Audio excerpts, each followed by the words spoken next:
million. You shouldn't have done that. He was a good man.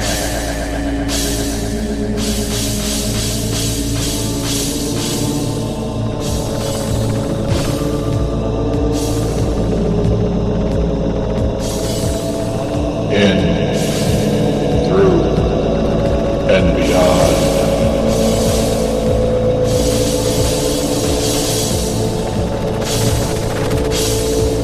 In, through, and beyond.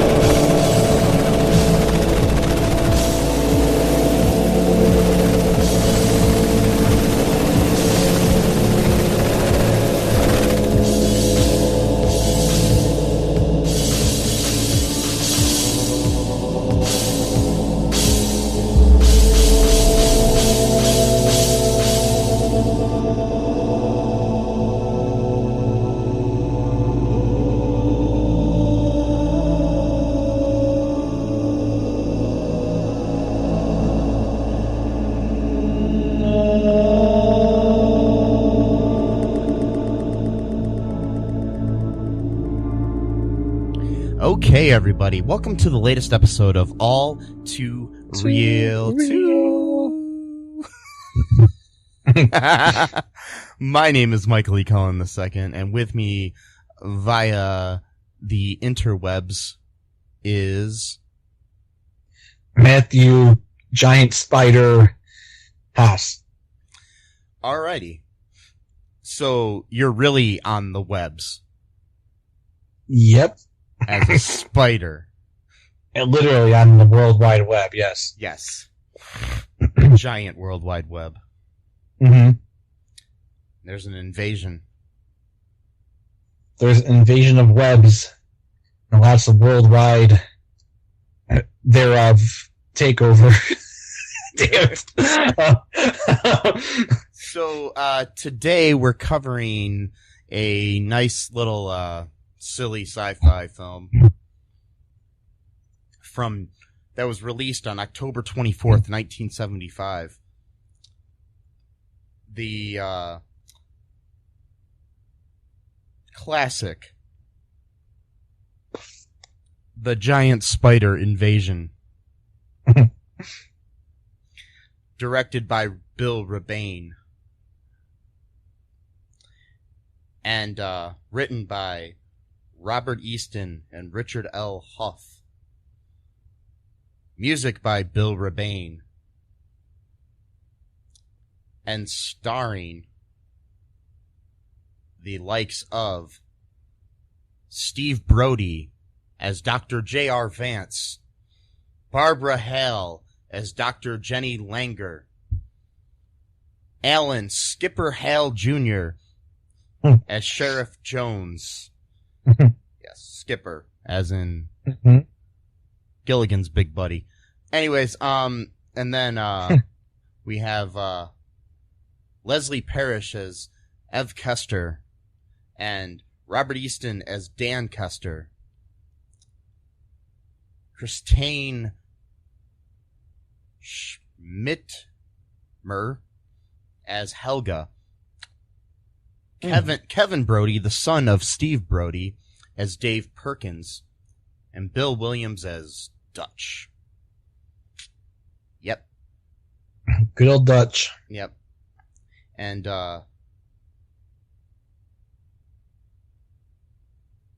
Bill Williams was married to Barbara Hale, who also was in the movie as Dr. Jenny Langer, as we said.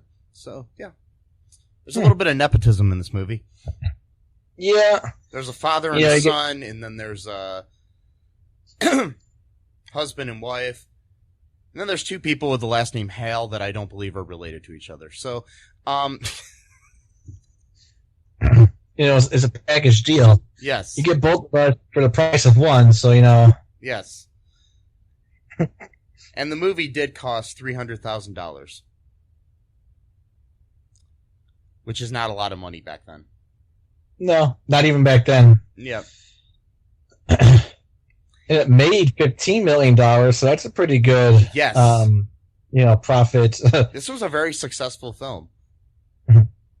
Surprisingly. Yeah, surprisingly. It was filmed in Easton, with Easton and Easton, who was the Robert Easton, who was a friend of Bill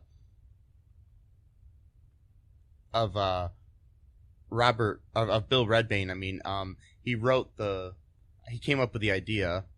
Robert Easton was also the creepy, pedophilic guy in the movie. And but the film was shot in Merrill, Wisconsin, and Gleason, Wisconsin. So what happened in this movie here, Matt? So many things. I mean, it's kind of a weird movie like that, where there's actually a lot of dialogue in it, for one thing, which I was surprised to see, because I was expecting some kind of like just silly spectacle type of movie. But really, I want to say almost the first half of the movie is pretty much just mostly dialogue, except for like the very beginning when the eggs or the meteorite or whatever it was crashes into this person's farm, and then we don't really see much of that afterwards, except for like a spider crawling here and there or whatever. And it kills one person, I think, immediately, but then we don't really see much of that until about, I want to say, almost 40 minutes into the film after that. And basically it's about this like meteorite or something crashes into this guy's farm in Wisconsin somewhere. And it just like, it starts off like a really small spider, but it just keeps getting bigger throughout the movie. They didn't really explain why it got bigger, but it did. And then and there was like more of them too, like little eggs. So like there was like all kinds of spiders just kind of climbing all over the place around the farm and other parts of the town. It kind of had like this weird like religious undertone to it. Like I don't know if they were really saying like it's religious, but like there's like this revivalist preacher in town who was like talking about like the wages of sin and all this kind of stuff, and that kind of played into the whole like apocalyptic aspect of the movie of like those giant spiders going around and killing people and we can't stop it and all this kind of stuff. And there was like this dude acting in this movie is hilarious. Some of it's really good, some of it's just terrible. It's kind of weird. It's like you get some people who are like almost acting like they're like Shakespearean, like taking this movie so seriously. Then you've got other people who are like just obviously not really there. And you literally have Alan Hale Jr. phoning in his performance, because half of his performance is him sitting at his desk on a phone. Right. Yeah, he's literally phoning it. And he plays this guy who's just like way too like jovial. Like I mean, like everything's a joke to him. Literally everything. Like yeah, I mean it's pretty much the same kind of character he played on Gilligan's Island and like everything else I've ever seen him in. But I've only seen him in a few things, so I don't know. So yeah, me too. I've only seen two things. Yeah, he could have more depth to his acting abilities than I know. I don't know. So. Mm-hmm. I'm trying to remember what else happened, because I watched it a week ago and I kind of watched it again, and because there is a lot of depth to it, so it's kind of hard to pin it down, because like it almost seemed like they were trying to make like 3 different movies all at the same time, so it's kind of hard to like, because like there's so many different like plot points, or like plot A, or plot B, and then there's plot C, and it all comes back to the preacher guy at the very end when they start playing his fire and brimstone speech or whatever, or his sermon. Yeah, I mean, like, according to Wikipedia, there are several subplots. Did you want me to read them off? Yeah, like, because I can only think of 3, but yeah. 3 main ones. Like go ahead. Okay, the subplots include Dan Kester and his hate relationship with his wife, Ev. Dan's adulterous affair with the local barmaid, Helga. Dave Perkins' attempt to make out with Ev's underage sister, Terry. A fundamentalist preacher leading a revival meeting. Doctors Vance and Langer getting involved in a somewhat of a romance, all the more notable as the two lead actors were also in their early to mid-50s when the movie was made. The eventual panic that results when the townspeople are confronted with the spider. And then the invasion is deduced with various scientific-sounding language to be the result of somewhat interdimensional gateway, and is ultimately, and at the end it's thwarted by the doctors. This movie is funky as all get out. Yeah, it really is, because it's like there's so many different like genres going on at once. Like, you got the stereotypical hick people, and then you got like these sciencey people like using this jargon that nobody. I mean, like I'm used to hearing stuff like this all the time now from like watching The Flash and stuff. So like, oh, I get it. It's a parallel universe. Sure. That's no problem. Like, of course, to me, but I'm thinking 1975 audience, that must have been like way out there. Like, and even then, I don't know if their science is really, scientific, if you will. Yeah. It's kind of like pseudoscience for, or gee whiz kind of science for movies, that it's like, yeah, sure, that plot devised science. Right. Because when they said something about because when they said something about like the neutron, I was like, neutron? That's kind of weird, because usually in the newer stuff they're talking about like tachyons or negative tachyons. I'm like, a neutron? That's so old school, man. It's so old school sci-fi. Neutrons, we all know that neutrons can't, cause a parallel dimension. That's like grade school right there. Of course we know that. But no, I'm a bigger fan. I'm a bigger fan of Oldtrons than the neutrons. yeah, Oldtrons. Yeah, like the old Tron. The movie, of course, is better than the new one. Yeah. Yes. It is better. Yeah, it is. But I enjoyed the new one though. But it's good. A sequel, whatever. It's the good, 3D sucked in the movie. It did. I don't remember. Yeah, I saw it in the theaters with you, and oh yeah, that's right. Yeah. Yeah. Well, that was like 10 years ago. Yeah, it was, but still, it. I remember it, and I just remember the 3D being very underwhelming.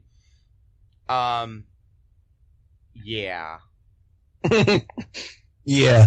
So the whole like underage thing, that creeped me out the most. Like, it's, for one thing, they couldn't even like do like a regular type of relationship thing. Like, they had to make it more complex than they needed to, where it's like, okay, let's just say, he's married to this woman that he hates and she hates him, and she's got a daughter from another relationship, and that's a stepdaughter.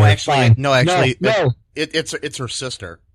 Exactly, that's what I'm saying. Like, that would make more sense. Oh, okay, instead of having this, instead of having this weird relationship where that's her younger sister living with her, and so he is like not the stepdad of her, but he's like the legal guardian of her. It's like, why make it more complicated than it needs to be?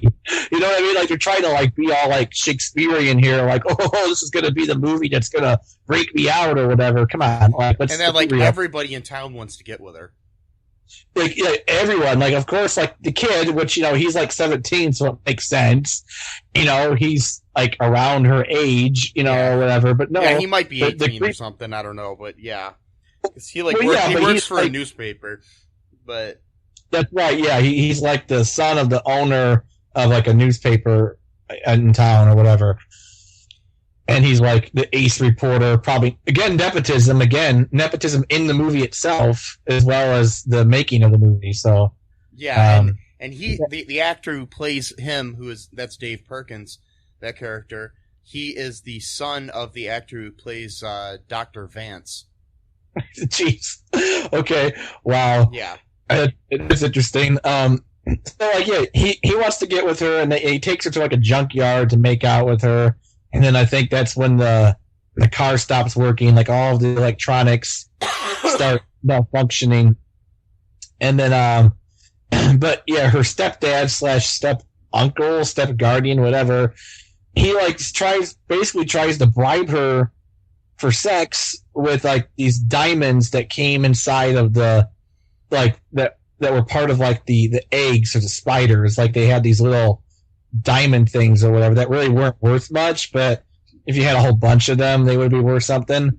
So like he's like trying to like bribe her, which is creepy, and then like not to mention like illegal. I mean, this is Wisconsin in the 70s. Who knows back then, whatever. But like, and then like later on, the dude's cousin who works at like a jewelry, like not a shop, but like an appraiser or whatever, he comes over to the house and tries to. It's like, okay, we already got one creepy older dude trying to like bribe an underage girl for sex in a movie. It's already weird to begin with and creepy and questionably legal, even that standpoint. Then you got the second guy doing it. It's like, all right, how many times do you want to make this point? Like, what the hell are you doing here? And then and everybody in the movie looks like they belong in the Manson family. Yeah, they do. Yeah. And I mean everybody, not just like, oh yeah, especially the wife. Yeah. She looks like too. Not only that, this whole movie starts off with this creepy like older adult trying to like seduce the younger / underage person. Like why were they obsessed with this in this movie? Like this one theme is like cuts across the entire film, which is about a fucking spider invasion. Like, what does this have to do with a goddamn giant spider? But anyway, maybe it's a metaphor. Yeah, metaphor.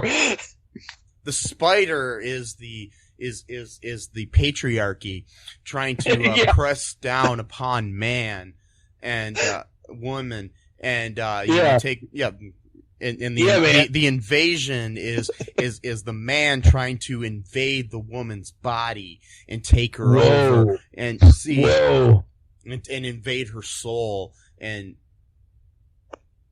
I'm guessing they didn't think that deeply, but no, I don't think so. That's like a meandering of like a pothead in the 60s. I don't even think they even had that going on for them.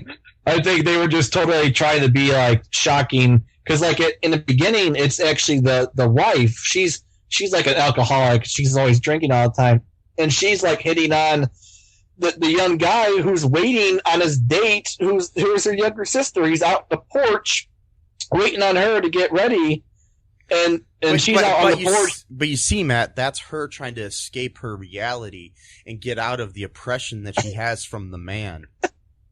Maybe, or it could have just been because she was drunk and horny. No, man, this is deeper. No, I don't think it's deeper than that at all. Because she apparently gets horny when she gets drunk. Because later on, she calls that Dutch guy who owns like the town diner, and basically like asks him to bring some liquor to the house because she ran out of it, and she said that she would be very appreciative when he got there. I wonder what that means. Well, we know what it means because the next scene it shows her in a fucking bathrobe walking him out the door. So, yeah. She just made him cookies and when that happened, something spilled on her clothes and she needed to go put on a bathrobe. Yeah, that's what happened. Yeah. And the other thing too about this movie, all of the men wear back braces for some reason. I'm not sure if that's a metaphor for something too. Like, what's with the weird back brace thing? Dutch wears one, and then because he almost forgets it, and she's like, "Oh, you forgot something," and she gives him his back brace. But then later on, the dude who owns the farm has a back brace too. It's like, okay. Well, I think the dude who had it first, because that was when he he almost forgot it when he was sleeping with the barmaid. Oh. And then, because he almost forgot it when he was going to go home to be with Ev. Oh, okay. Yeah. And it's like, you don't want Okay, to I forget forgot. this. Yeah. And Yeah, I don't, yeah.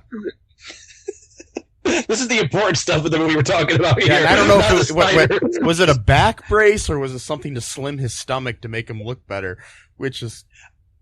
Well, I think that was before they started making those things. Oh, I mean, okay. maybe I don't know.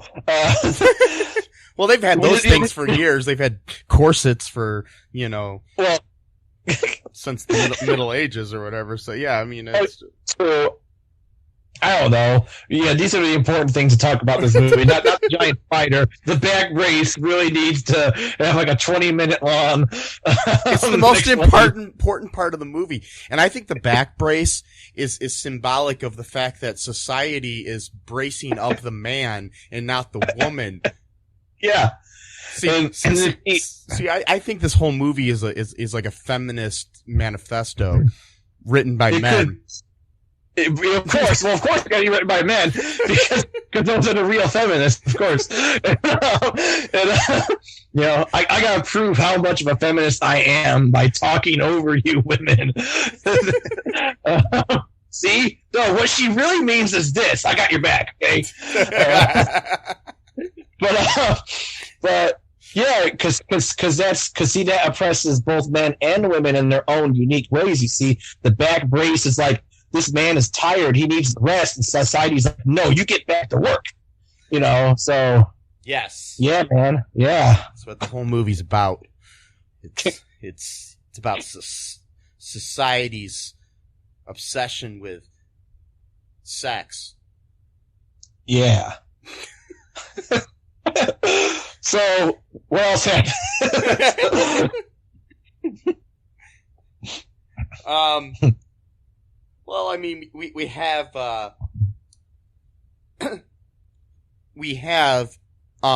another feminist scene in the movie when the doctors meet each other, and we have this doctor from NASA go to meet the local, I don't know, astronomy doctor person. Astronomy. Yeah, that's what she was. Yeah. Yeah. And we got to emphasize the fact that in the scene when they meet, he goes there and he's like, "I must be here to meet your husband." Oh no, I mean your father, Right. Your brother, or it's just like, well, actually, I'm the doctor. See, I'm telling you, this movie's it's like, no, I remember that scene. It was so awkward to watch because it's like, oh my god, dude. Like, but they never mentioned it after that. That was the only. Like, I was like hoping this would be like you assume I can't be a doctor because I'm a woman. She just let it go. I'm like, what the fuck, lady? But whatever. Well, no. What it's telling you, Matt, is that once you are told that women can have power and be in powerful positions, men readily accept that. Yeah, but it's very. I'm being sarcastic. Anyways, very underhanded way of doing it because like nothing came from that other than like, okay, I guess a woman can be astronomer. Awesome, like that's some big fucking revelation. Like, see what I'm saying is it's showing how easily we as a society can accept women in roles of power and in intelligence. Yeah, because this movie came out in 1975, and we still don't even have a woman president yet. We still have the Me-Too movement, Hollywood, involved Weinstein bullshit, So so much has progressed in 45 years. This movie was just years ahead of itself. Yeah, unfortunately. But, no, it wasn't, Matt. I know it wasn't. Yeah, I do remember that scene though. I'm like, oh god, this is awkward. He keeps like listing off all these different male relatives. I'm like, okay, but think about logically. Why else would she be there? Like, the original scene was him, just mentioning, like 40 different types of people that could have been the. Like your cousin, your third cousin, your uncle, your step uncle, That guy. What? Then he started being like, positions she could be. It's like, what are you, the janitor? Are you the maid? Or are you the Right. God, it was the most awkward scene I've seen in a movie in years. It was. And then right after that, she offers him tea. I'm like, okay, so you just blew the point. Like, he's like, what the fuck is this movie trying to do? Like, well, it's trying to show you that in society, women can be two different types of. Yeah, I think we're looking way too into that. Hey Matt, do you want to take a break now and then come back and talk more about the greatest feminist manifesto that was ever put to film? Sure. Okay, we'll be right back. Hi, folks. This is Michael E. Cullen II from the podcast that you're listening to right now, along with manager Matthew Haas. You got promoted? Yes. Damn it. Okay. Anyways, folks, do you like the show Superstore? I don't know. I asked the folks and nobody's answering me. Because they're not here. Oh, but we love damn it. Yeah, we love it though. Okay, folks, if you like it as much as we do, you're really going to like the Super Story podcast, which is a podcast where Matthew and I go episode by episode and give our little opinions and thoughts on it. Sometimes we have guests, sometimes we don't. Just depends on how we're feeling. Yeah. And, so if you like this podcast and like our little crazy banter, then you should definitely check this out. Or I might get sad. And when I get sad, it gets pretty sad. yeah, So I can't deal with him when he's sad. no one can really. So Yeah. So check out Super Story Podcast right here where you get this podcast, Super Story Podcast. And we are back. I know that this movie is, hailed by women world round for the steps that it made in furthering the rights of women in society, and people like Gloria Steinem and others have praised this great film. I'm assuming. I don't think so. Probably not. Oh God. If only, and again, there's many other reasons why not, but if only for the reason of the creepy underage step niece or whatever type of thing going on. By the way, she's topless at one point in the movie, so I'm not even sure of the legality of that shit going on. But Well, I just The actress, see, the actress probably was over 18 at the time when they shot okay, it. good, because I was like, that is not something I want to see. I'm assuming she was, but now I need to look into it because I'm worried.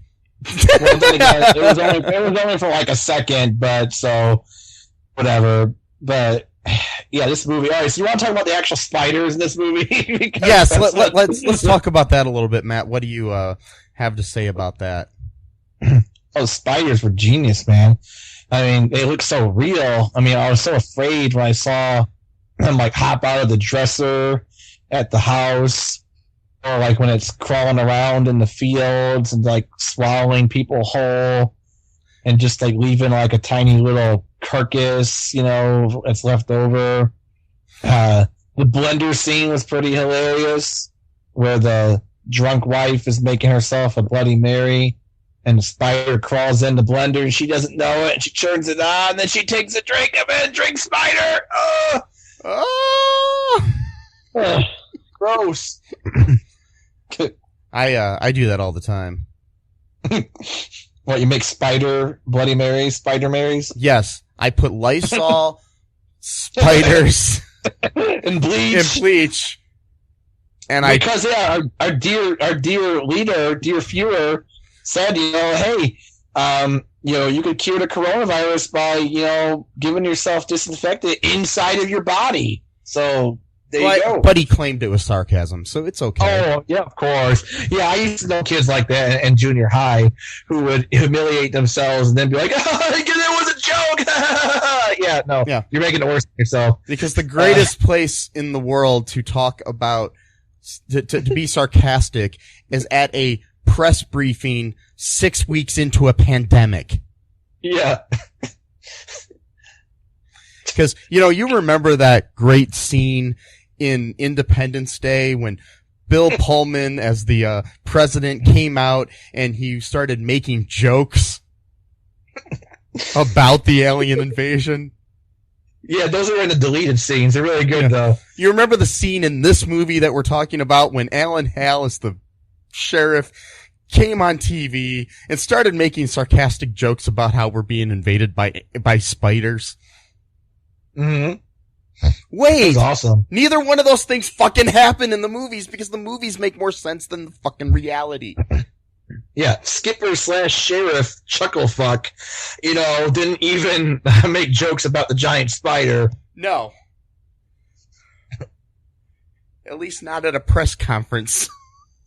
Yeah, maybe when he was drinking at the diner, that's one thing, but not when you're on the job. You're all business. I mean, come on. Oh God.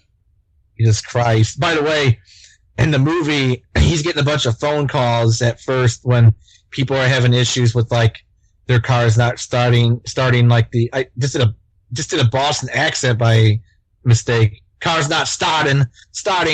No, I can't do it now. I only did it once by accident. Park your car in Harvard Yard.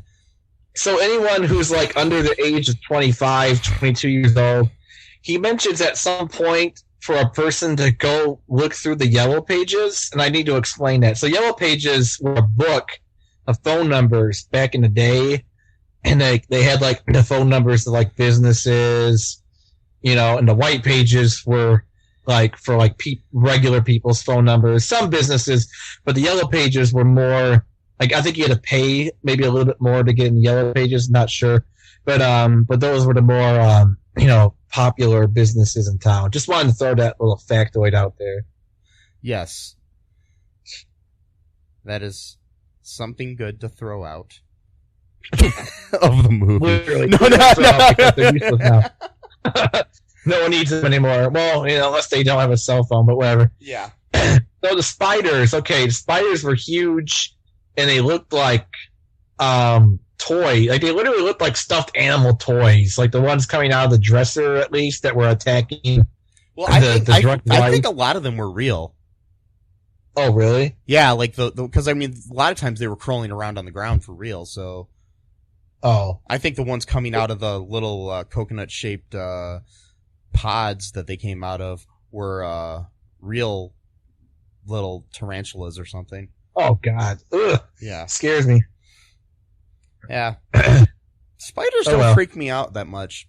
Maybe if they're crawling on me, they would. But they would. I got a weird relationship with spiders myself. I mean, I don't like them. Were you married to one at one time? And yeah, no, I was. No, like I always never wanted to destroy cobwebs because I just felt bad. Spider put all this effort into setting up a trap for unsuspecting creatures to murder and eat. And then I felt bad, destroying that trap for them because, they need to eat too. And, I don't know, they're not, actually a lot of spiders are very playful even, they're not as scary as, as people think they are. But I would never have one as a pet, but, I used to, I literally used to be a spider in my bedroom a long time ago. And we got this weird thing, where, it would literally crawl out of its nook if I was had the light on for too long, and would literally just stare at me for a few seconds, disapproving of me, you got the light on, boy. So I turn the light off and it goes back to bed. So we kind of had our own, we kind of synced up our sleeping schedules, which was nice. Then it bit me and I got a terrible infection. But, That's how my last relationship was. Oh, wow. So that had nothing to do with the movie. But, so the spiders are all over the place in this town. They're getting bigger. The eggs have these shitty looking diamonds that are apparently worth nothing. But if you have a whole bunch of them, they're worth a lot. So Farm Boy with the back brace wants to collect a bunch of them so he can become rich. He tries to bribe his underage step niece with sex with it. she rejects him because she doesn't think that the diamonds are really worth anything, or they're not real diamonds. Then he goes off like, oh, well, I'm going to find more. He gets killed by the giant spider. And then the wife gets killed first. She gets killed first, and then he gets killed like a day later. And then the dude's cousin has the diamond. He tries to bribe her for sex. She rejects him. So at least she's rejecting these creepy old guys. You know, that's nice. There's a good feminist tale for you right there. So she's like the younger generation. See, she's like the one. She's the one that's gonna push the progress even further. You know what I mean? So like, no, I'm looking into it too deep, but like, I lost my train of thought. Oh boy, this movie was fun.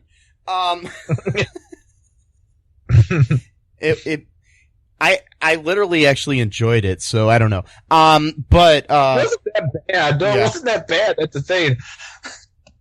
So, I don't know.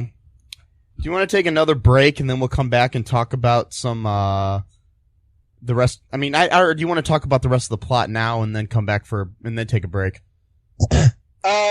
Like take a break now and then we can discuss the rest of the plot or the rest of the movie, whatever. Yeah, and then we'll talk about some like reviews and some trivia here too. Okay. We'll be right back, folks.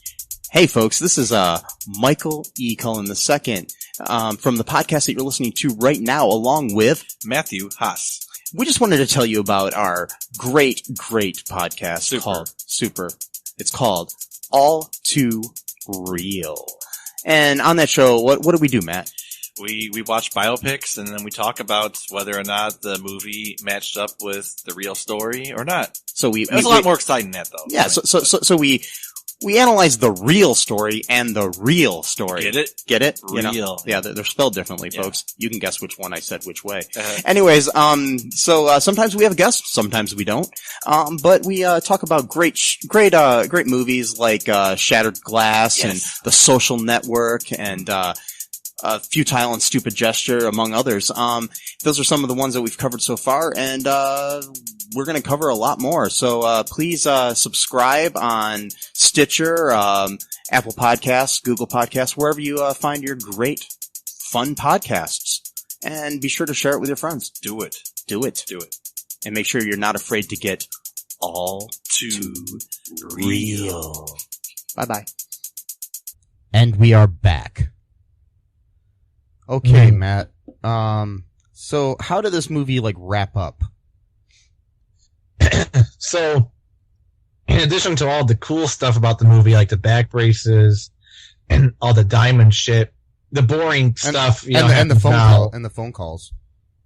Oh, and the phone calls and the yellow pages. Yeah, the boring stuff happens now with the spiders attacking people, ripping them in half or swallowing them whole. Boring shit. You don't want to watch that stuff. But the best part of it is that the giant spider is obviously a fucking car, a bug to be exact, with like spider legs attached to it. I mean, it's so painfully obvious that a car is driving this thing around town, and then you got these militia townspeople, like everybody owns a gun, of course, and they're like, we're gonna kill a spider, and then like just creating like this sort of mob mentality, and then the sheriff is trying to like hold them down or whatever, but they won't listen to him, so they're all like, we're all gonna fight the spider together, and it doesn't do shit, their rifles, and the spider's like attacking all of them and eating them, and then they're trying to shoot off this neutron into the the place where the place where I don't know exactly where are they going to shoot this neutron into exactly? Just anywhere, or like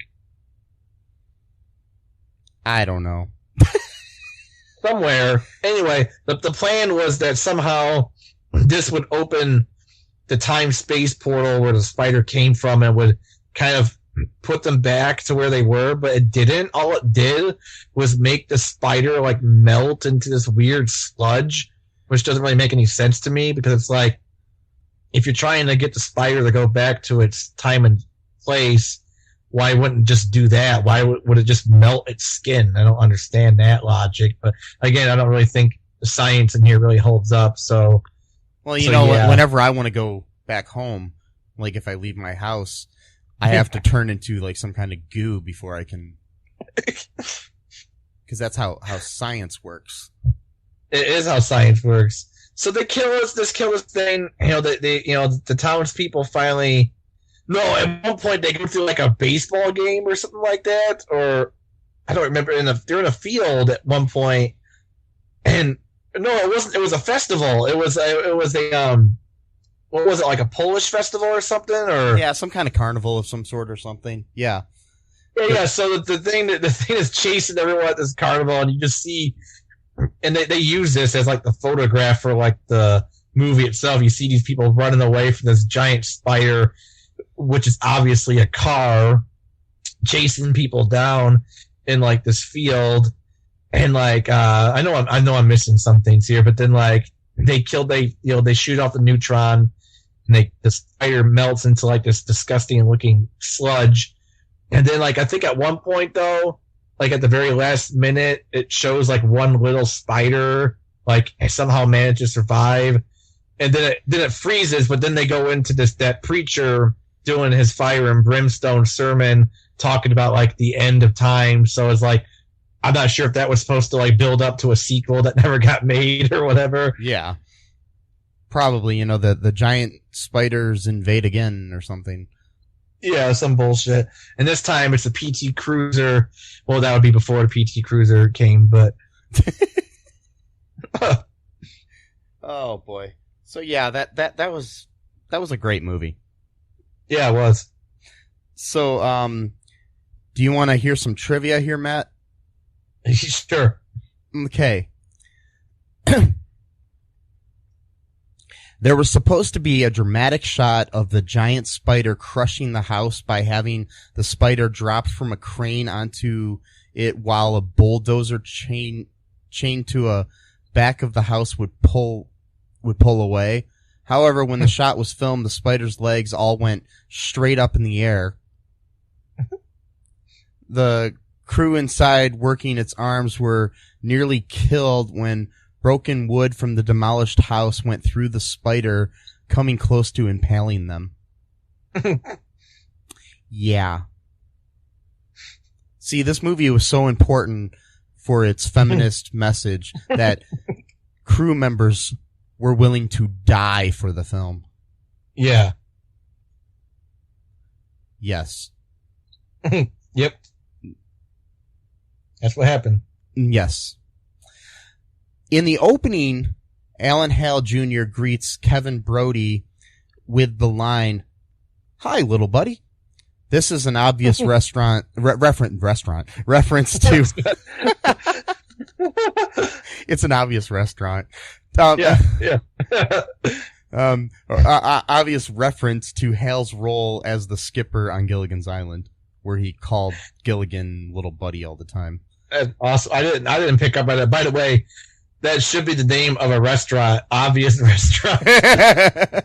You just serve like basic food. Yeah, it's got a picture of food on it. It says obvious. Like, come on, you know what this is. Yeah. You can't even. It's like, what do you want to eat? Well, here it is.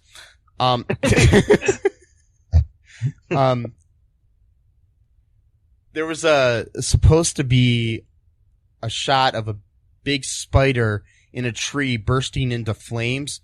To achieve this, the director covered a large prop spider with gunpowder and had two crew members sitting above it in the tree who would drop a match on the spider. The director got the camera up to the very fast frames per second to achieve a slow motion look and had them drop the first match. Nothing happened, so they dropped a second. Still nothing happened. So they lit the entire book of matches and dropped it onto the spider with nothing happening. The director turned off the camera, and immediately afterwards, a huge explosion and fireball shot up, burning the hair off the crew members and starting several small brush fires.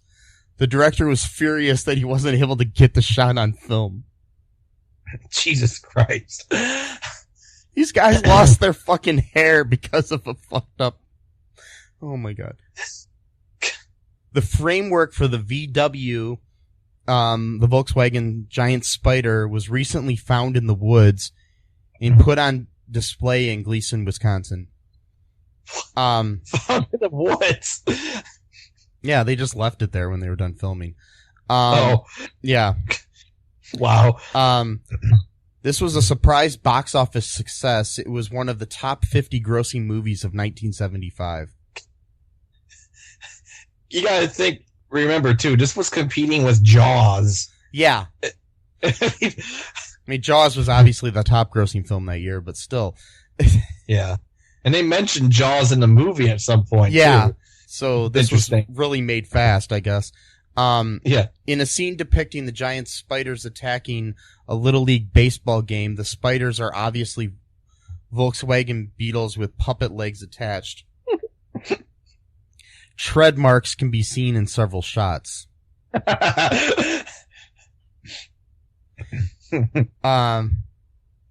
In May of 2005, there was a Bill Redbane Film Festival in Madison, Wisconsin that featured this film. Hosting the festival were Michael J. Nelson and Kevin Murphy of the TV series Mystery Science Theater 3000, which had featured the Great Spider Invasion in a 1997 episode. Nelson and Murphy said, despite their lampooning of the film on MST3K, they actually admired Redbane because he was able to make the film with such a low budget.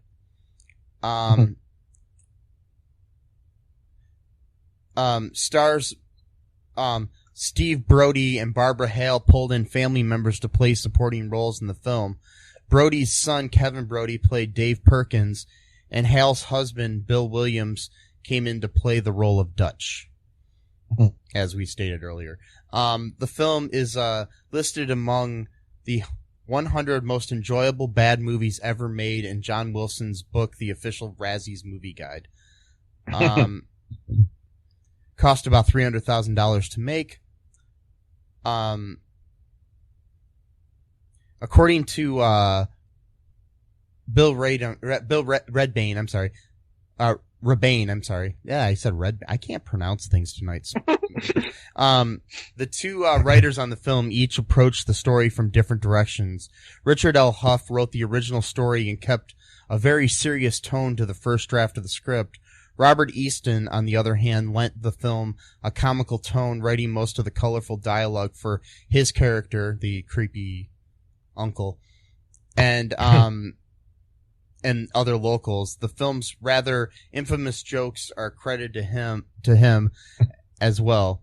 Combining both writers' material resulted in an oddball tone for the script. Yeah.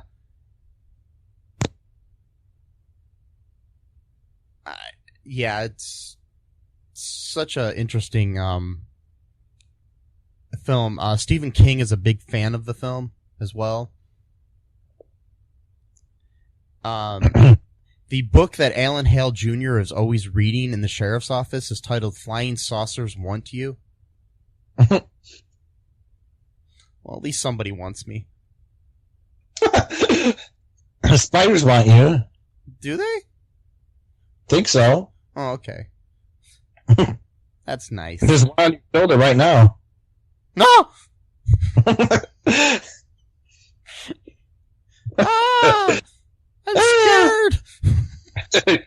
And now I need a Spider Mary. That's going to be a new drink of mine. The Spider, you know, I'm going to take a Bloody Mary and I'm going to put a spider in it. Spider Mary. Spider Mary. Yeah. Yeah. Maybe that was the name of the spider. Mary. Yeah, that makes it sad. Or Mary. She was turned into goo. Yeah, it has a name now. It's like you can't kill a turkey after you name it and then eat it or something, you know. Personalize something and then, you know. Okay, I found some reviews here, Matt. Here's one that I'm gonna read about the movie. This is a 10 out of 10. Posted by Alice Spiral on the Internet Movie Database here back in February 17th of 2007, shortly after Valentine's Day, by the way. Her headline is "Never ill-treat spiders because they'll have you."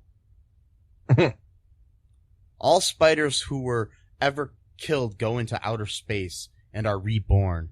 And because of messages passed along the spider grapevine, they come back in pods. And Wisconsin obviously has a higher rate of spider killers, so this is why they are there. I mean, people were flattening spiders with irons for no good reason. The only ones spared are spider lovers, and they know who they are. Anyway, this is one of my favorite types of horror movie bug attacks. For a low-budget movie, it's as good as you could expect. Plenty of suspense and plenty of silly, panicking people. The DVD has the director talking about how the movie was made, and it seems it was in extreme discomfort as the temperature was well over 110. Okay. Yeah.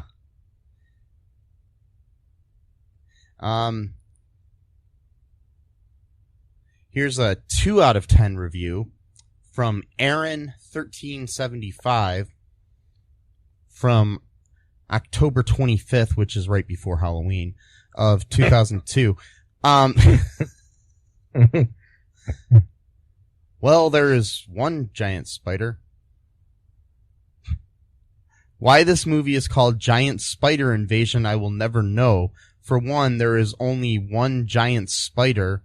Two, it isn't really an invasion. The plot starts at some redneck's home where from out of the blue something lands in their backyard. Then a bunch of TV stars and B-movie stars try to figure out what happened. Then a giant spider, which I believe is really a dune buggy terrorizing the countryside.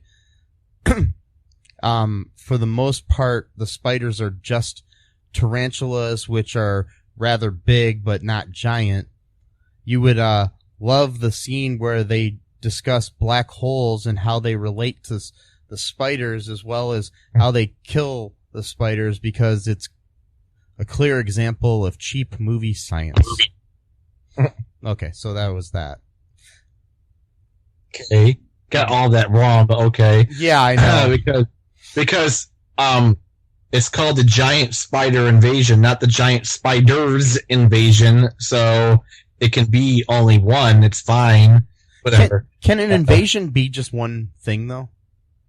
I don't know. I mean, I maybe not. I always assumed anything. Well, I guess because they call it a home invasion when a guy breaks into your house. Right, and plus too, there wasn't. Some of the spiders did grow up and get bigger, so there were multiple giant spiders. I mean, they weren't all as big as like the Volkswagen one was, but there were a few that were actually like almost like human size. So whatever. So or maybe not. Maybe that. What's that? Oh, I was gonna say, here's another review if you want to hear it. Sure. It's called Movie of the Year by Sheepy. Mhm. And this was written on March 4th of 2000, which was around some kind of holiday, I'm sure. Anyways,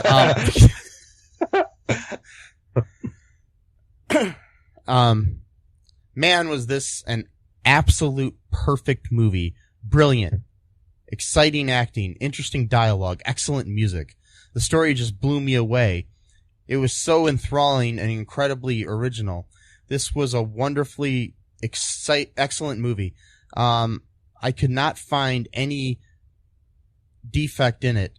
I've watched it over and over. Everything about it is perfect. The acting is flawlessly good.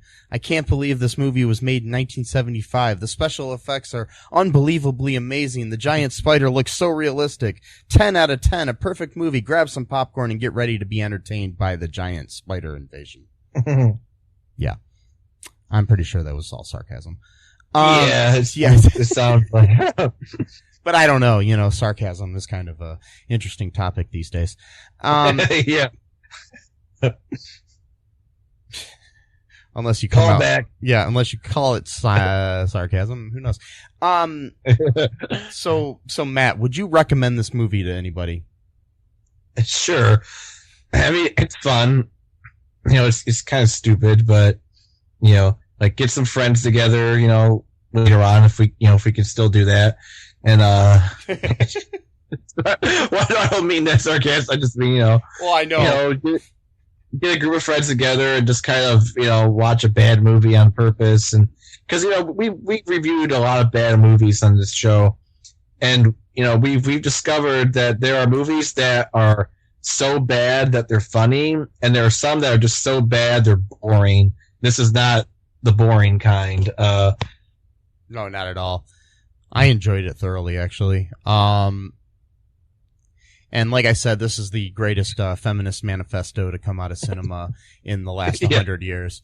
And wow. Yes, you know, there's, you know, Norma Jean and all those other movies that are about, you know, feminists and stuff, and, you know, nope. This movie is the greatest movie to you know, help further the, you know, feminist values in society. And by the way, I am being sarcastic. This is what real sarcasm is.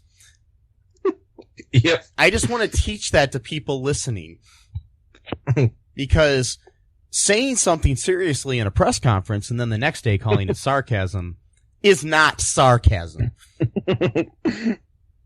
Most of the things I say in my life are sarcasm, and you can tell that by the snarky way I say them.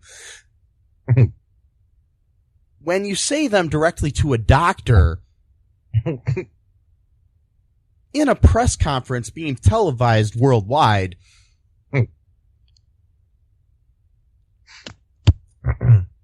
in a serious tone, that is not sarcasm. Nope. No.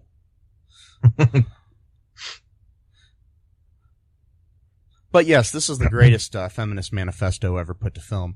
And I highly recommend everyone watch this movie.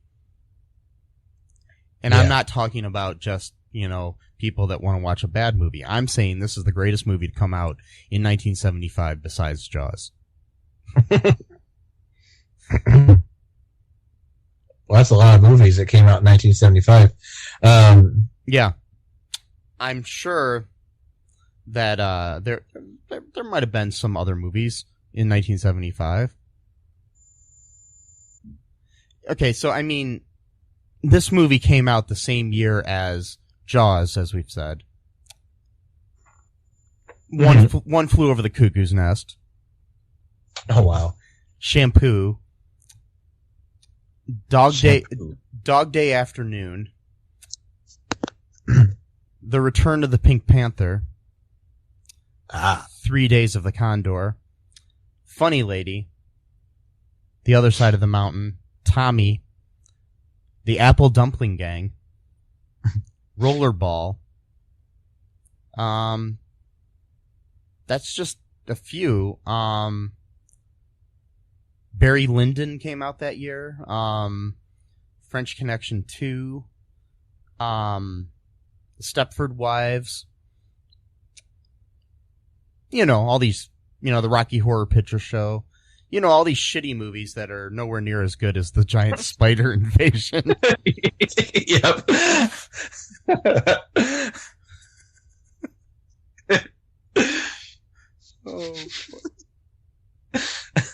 Because tell me, do any of those have a good feminist manifesto buried deep within their plots? I mean, not even close. Especially, Return of the Pink Panther. That's just mockery right there. Yes. You know, they use the color pink as a way to actually, you know, make fun of women as opposed to, you know, lifting them up, you know. So, Yes. you know, it's obvious, you know, just mockery that's just oozing out of those kind of movies, you know. And then you have the Rocky Horror Picture Show, which is just totally downplaying the idea of femininity by having, you know, Tim Curry dress up like a woman. Oh, I know, yeah, because, you know, transgender people are so bad, you know, they're, you know. Anyway, This is sarcasm, by the way, people. that definitely is sarcasm. Yes. Oh, boy. God. So, I tell you what, though, Tim Curry can pull off any look he wants. Oh, yeah. Any look he wants. Tim Curry is a god. Anyways, so, anything else, Matt, before we sign off today? You know what? Well, I am gonna set up, you know, a website soon. I don't have it, you know, ready right now, but, you know, where I'm gonna, you know, kind of put, you know, like a lot of my music and stuff on, like sell my albums and stuff like that. So, you know, whenever I get that up, maybe I'll plug that, you know. And, you know, other stuff too, some of my articles, some of my writings, just, you know, a general creative space, you know, of mine. All of the brilliance and the not so brilliant craziness that comes out of my mind will probably be up on that site at some point. So, I mean, for right now, you might want to follow Matt on Facebook. He's got a fan page, Matthew Haas. I think it's called Matthew. I always forgot the name. Is it Matthew? No, it's Hostility. It's Well, the actual fan page is is just Matthew Haas. Yeah. You search for it and you'll see like a superhero looking version of myself. That's me.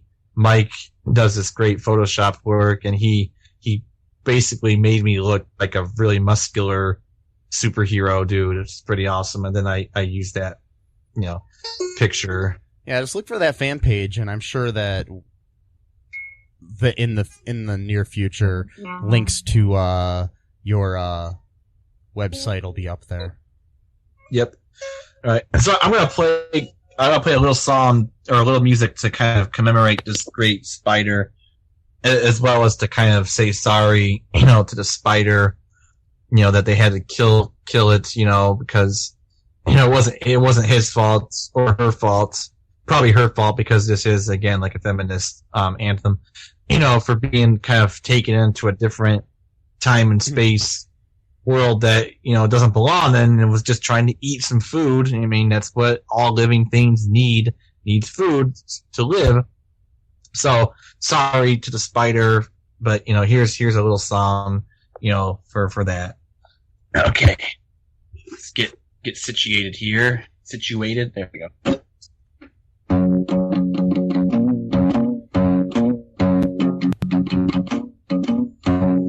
Giant spider. Giant spider. It wants to eat. Its diamonds pay for sex. That's the end of the song. That was like the greatest song I've ever heard in my life. Thanks. By the way, just for anyone who's listening, my real music is much better than that. So, yeah. Well, yes. If you've listened to the show, the theme song to the show is written by Matt and things of that nature. So, but no, that was the greatest song I've ever heard in my life.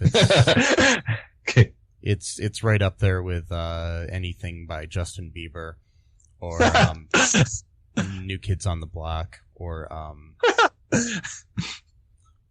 Sonny and Cher.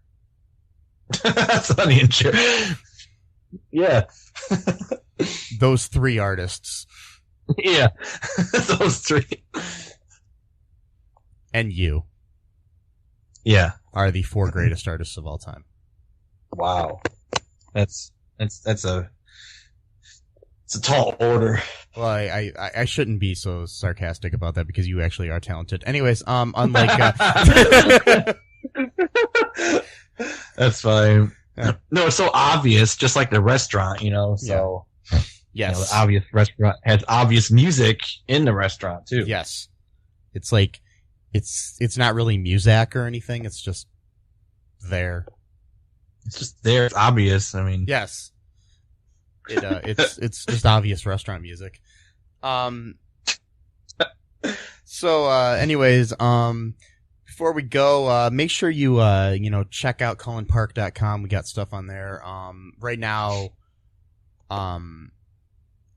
if you also check the links in the show notes, there's a link to a really cool Cullen Park Productions t-shirt that you can get. It's only $20. It's got a really cool our logo on it. But the cool thing about it is $10 of that goes to help further our adventures in podcasting and filmmaking. Also, the other $10 goes to a company that I really love called Jupe Mode that is located in Toledo, Ohio, where we are based. And during these tough times, supporting local businesses is really important. And whether it's local to you or just local to, somewhere, because everything starts out as a local business. And it's better to support a local business that has a possibility of going out of business due to this pandemic than some big corporations, Yeah. And so I say buy a shirt. They've got other shirts on their website too. I'd prefer it if you buy one of ours, but they've got a lot of cool other shirts on there too. Buy one of ours, buy one of anything that they have on there. They've got a lot of cool ones that are also supporting a lot of other local businesses, which is really cool. Also, check out our Patreon and donate. Help support us. Right now, especially, we, are looking for ways to make sure that this podcast continues and we can continue to bring you the great films of feminist manifestos that we do all the time, because every single one of our films has that underlying current to it. Yeah. You know what we should do, though? What? At one point, we should do a counterpoint, and we should do a men's rights activist film, which is pretty much every film. And then, like Mean Girls. And, oh,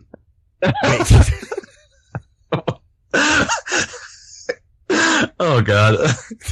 We're so weird. I know. So, anyways, I don't know what the hell I'm talking about anymore. I think this is all getting to me, Matt. Yeah, me too. I think I'm being invaded by giant spiders right now. You know what, though? This one was a long one, though. It's good, though. This one's not a short episode, so that's good. Yes. So, hopefully you enjoyed this. Also, I mean, feel free to email us if you have any suggestions for any movies you want us to talk about. We're more than happy to take your suggestions and do that. Also, another thing about those t-shirts that I was talking about, I forgot to mention, if you buy one and then send a screenshot of your receipt to Mike@cullenpark.com and you live in the Toledo area or are willing to travel to it, you can be an extra in a future film that we have. Ooh. So, yeah. And I mean, and if you don't want to do that, this isn't broadcast anywhere besides on here. If you want to be on a future episode of our podcast, we can set that up too. Buy a shirt and let us know, and you can come on and talk about any movie you want to. Any movie. Yes. Well, not any movie. I mean, we're not going to talk about porn or snuff. Yeah, that's what I was thinking. Yeah, don't try to find some kind of loophole. No. Any film within reason that kind of would fit the mold of our show. Yes. But just, send that to mike@cullenpark.com. And other than that, like Matt's page, like our page, do it up. Dub it up. No, Dub it up. It. And No. and dab it up and doob it up and whatever. Whatever makes you happy. Yeah. Right. Peace, love, and wash your hands. Stay safe, people.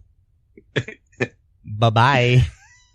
Thanks for listening to All2ReelToo podcast, a Cullen Park production. Produced and edited by Michael E. Cullen II. Music by Matthew Hawes. Subscribe and share the show. Visit us at cullenpark.com.